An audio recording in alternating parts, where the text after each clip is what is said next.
Hi, my name is Lucy Phillips and I'm currently Head of Humanities here at Heybridge High School. I'm going to talk you through our sixth form offer for geography over the next few slides. So, geography will probably be an A-level that you will be interested in if you really care about the environment and you care about people. If you enjoy finding out about new cultures, places and different landscapes, this is definitely going to be an A-level that interests you over the next 2 years. We complete OCR A-level geography here at Heybridge. This specification was specifically chosen because of its engaging topics, which are completely relatable to the lives you guys are living. We study dilemmas across the world and really the future threats to our environment and our people. So we cover topic areas such as tectonics, climate change, glaciated landscape change, issues associated with our urban areas and our rural areas, and we also look at how the planet is dealing and people are dealing with things like migration and human rights. You'll develop a range of skills while on the course with us for 2 years, from data interpretation skills to critical thinking, and your evaluative writing will start to develop with us as well. You'll be supported to achieve your best on our scheme of learning with access to a range of different learning materials, including a number of different textbooks that we utilise, plus access to geographical information systems software.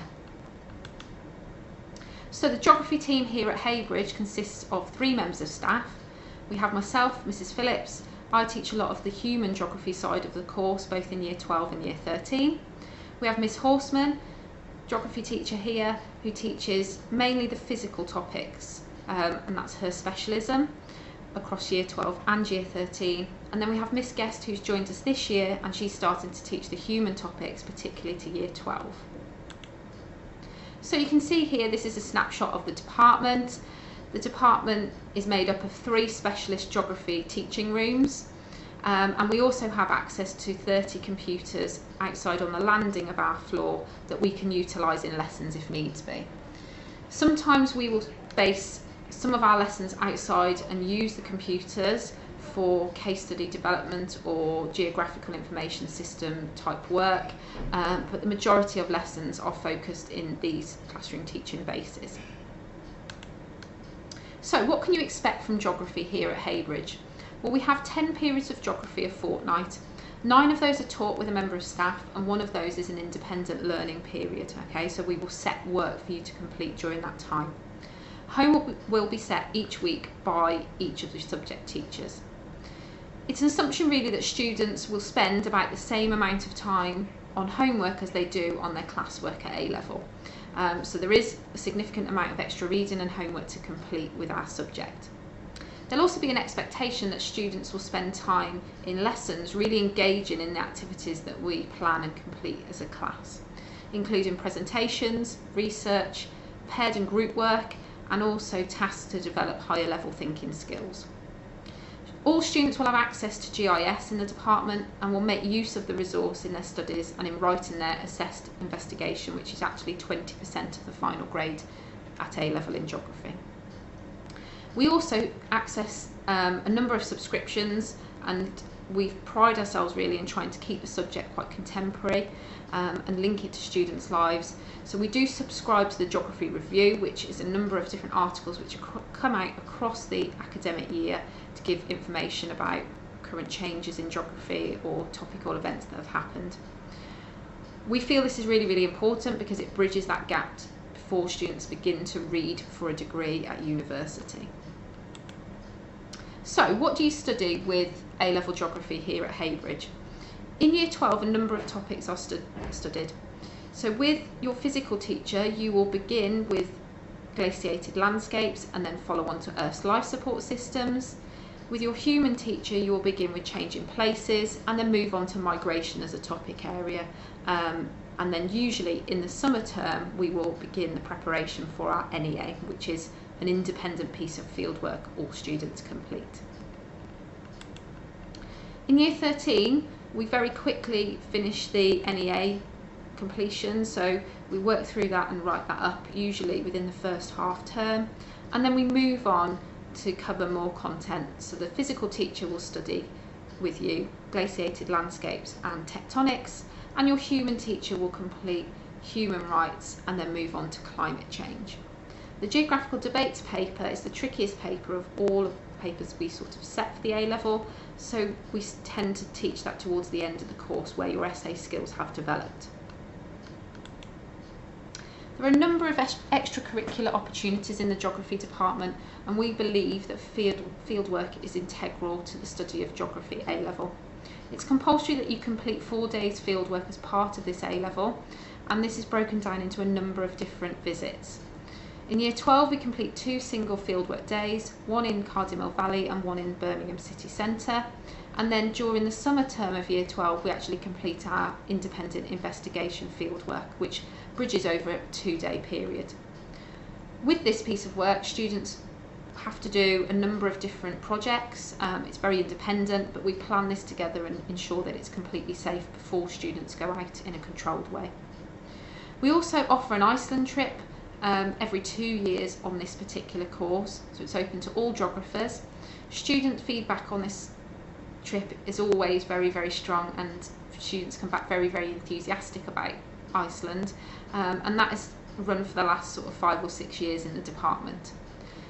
We tend to go for 3 nights, and we focus, students so that they can see the South Shore, the Reykjavik region, and also the sort of Golden Circle region in the centre of Iceland.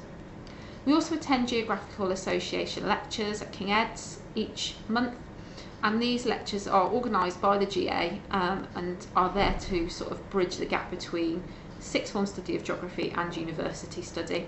So we do encourage students to go to these. They do support the studying that we're doing in lessons, and we try and facilitate that within the department. So you can see here a number of snapshots from our last visit to Iceland in March 2019. Students have lots of different opportunities. We go to Kerrid Crater, we look at the South Shore and look at the basalt columns. We go up into the region next to Eyjafjallajökull that erupted in 2010 and look at the glacial features up there as well as the tectonic processes. And all students get the opportunity to climb up onto the Sólhólmsjökull glacier as well, as should they wish to. Lots of students really enjoy that experience and come back with a very positive sort of set of feedback for us as staff. So where can geography take you? There are lots of different options once you've studied geography A-level. We've had a number of students in the past move on to university to study geography as a single subject, but also to study sort of courses which are heavily linked to geography but maybe hold sort of different titles. So we've had students move on and study geography at university, transport planning at university, town and country planning at university. We've had students move on to environmental surveying, working in environmental management. We've also had students go into international development, and with that they've ended up working for charities and NGOs in developing countries, so that's been very interesting to get some feedback on that one. We've also had students go into the tourism sector or work in utilities management, and particularly students tend to sort of lean towards using software in their jobs that we have started to develop within the A-level. So the GIS software and mapping software that we use actually makes students very employable. So this is just an overview of a report that came from the GA in 2019, stating really that geographers are more likely to be employed compared to other graduates across the English university system. On average, graduates of geography do earn more, and on average, particularly that shows for females too. And new analysis for the Institute of Fiscal Studies has actually placed geography among the top subjects for graduate earnings as well. So it seems that geography graduates are very employable. Geography is seen as a facilitating subject from the point of view of Russell Group universities. So what we mean by that is you will develop a range of skills in our subject area that are actually transferable to higher level study and give you that suitable preparation for the next step onto university studies and degree courses. Many courses at Russell Group universities will require you to have studied one or more facilitating subjects, so geography isn't the only one that fits into this category. By choosing facilitating subjects at this advanced level, it gives you lots of different or wide range of options, particularly at university level study. If you want to know more information about this, you can follow the link there to follow this up. So, an overview of the qualification in geography. Students will complete 3 papers at the end of their course, so this is completed in June of year 13. The first paper is based upon physical geography and touches on topics studied such as Earth's life support systems and glaciated landscapes. This will contribute to 22% of the A-level overall. Paper 2 that students take is called Human Interactions. This again is 22% of the A-level, and students will be tested on changing places, migration, and also human rights. The final paper that students take is the Geographical Debates paper. This is 36% of their final A-level and is a 2.5-hour paper. The Geographical Investigation is a piece of non-exam assessment, so this is moderated by the exam board after being marked by the teachers in the school. This is 20% of the final grade, so this independent piece of fieldwork is effectively written up into a report and then marked. This is usually finished and completed before Christmas of year 13, so the focus really then is on the final 3 exams that students need to take. The exam structure is quite similar throughout the papers, so paper 1 and paper 2 have a number of data response questions, a couple of data analysis questions, and then 2 extended writing questions, and that's on both papers. So they're expected to write basically an essay in 20 minutes worth 16 marks for both of those papers. Paper 3 is focused on extended answers and essay responses. So there are 2 different types of essays that students write, a 12-mark more synoptic type response, and then a 33-mark essay, which usually, is a structured essay response.